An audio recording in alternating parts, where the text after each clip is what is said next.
Hey everyone, how we doing today? This is James Sweeney, aka SplitSuit. Welcome back to another video. And as part of the Ask SplitSuit a Question series, a bunch of people ask hand history questions, and today's question comes from Simon. And Simon just wants to review this spot play with pocket queens in a 1-2 game. So let's check it out. So before we dive into this hand, there's a little dynamic that's actually really important here. So this is a 1-2 home game, and Simon said this in the write-up, that the table is playing with a very bizarre variant on the game where the button is going to ante $10. Only the button can win that money, and if the button doesn't win this hand, then the money is going to push to the next player who gets the button. So in this situation, this has actually happened a bunch of times, and at this point there's actually an $80 rock on the button that only hero can fight for because he has the button right here. So this is a very, very important thing. So the table, of course, rightfully so, is fighting super hard for this dead money whenever they're on the button. So this is definitely something that's going to influence the hand, so I thought it was important to mention, but also I'm going to say this is kind of a dumb game.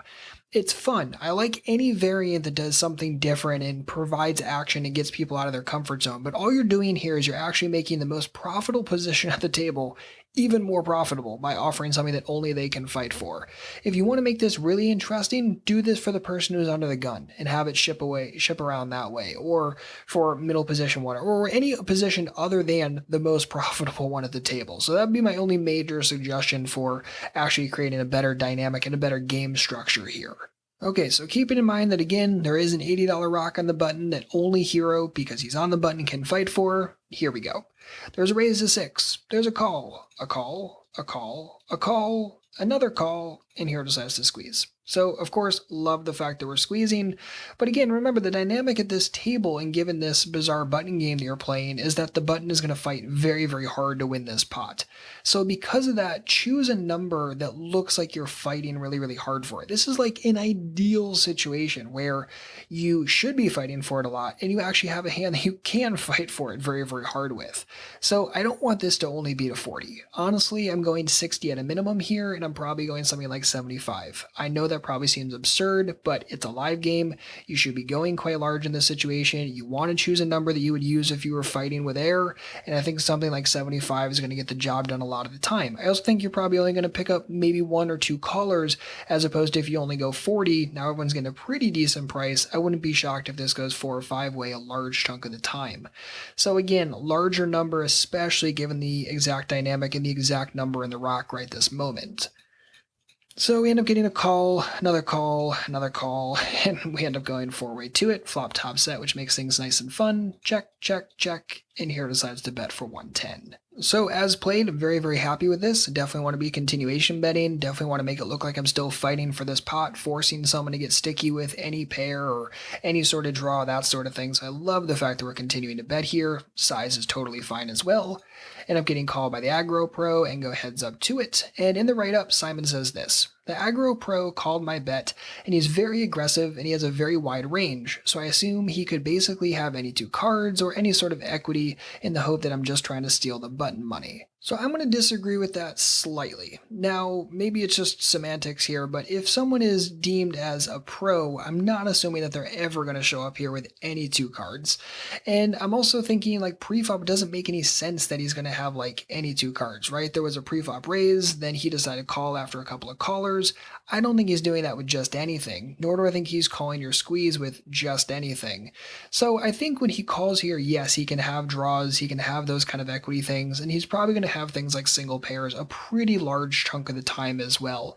Could it be 5-6? Could it be pocket 7s? Yes, I think all those kind of things are reasonable. Could it be the case queen? Maybe. Queen 10 suited, queen jack suited, something like that. I don't know, maybe.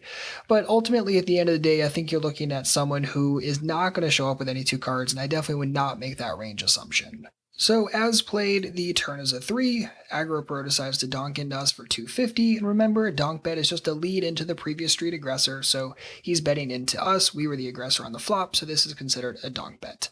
And now we have to decide what we want to do, and really Simon's major question was, should we jam over the turn donk, or should we call, and if we do call, can we really ever fold to the river?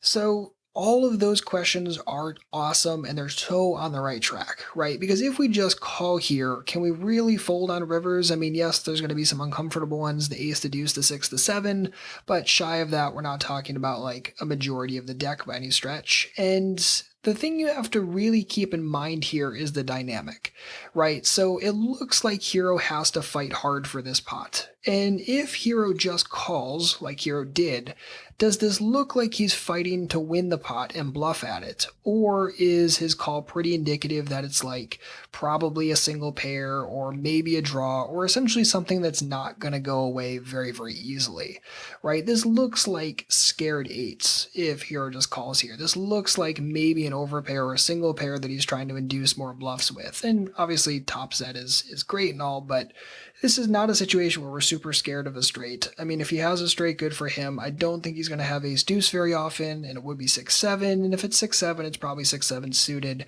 So we're talking about a whopping 4 combos of that. Who cares compared to everything else? I mean, there's actually more combos of worse sets in this hand than there are of 6-7 suited. So it's not something that I'm definitely going to panic about by any stretch in this spot.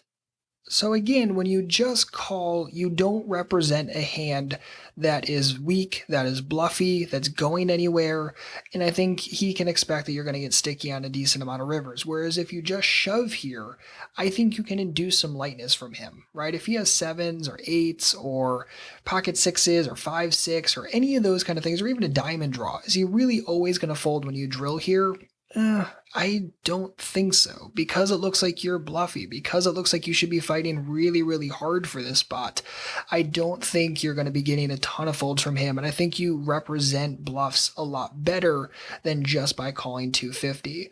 So in this situation, I would much prefer to see the shove. In a normal situation, again, if you think that he's super aggro, he's going to have a lot more air here, sure, you could go for the call approach, but I think given the exact dynamic, I'm a little bit more inclined just to shove here, try to rep air, hope that I get called by those second best. And yeah, it kind of sucks that I have top set, so there's fewer like top pair hands that can get sticky. But I think given the exact dynamic, we can expect him to get sticky with things like, again, 7s, 8s, single pairs, all that kind of fun stuff.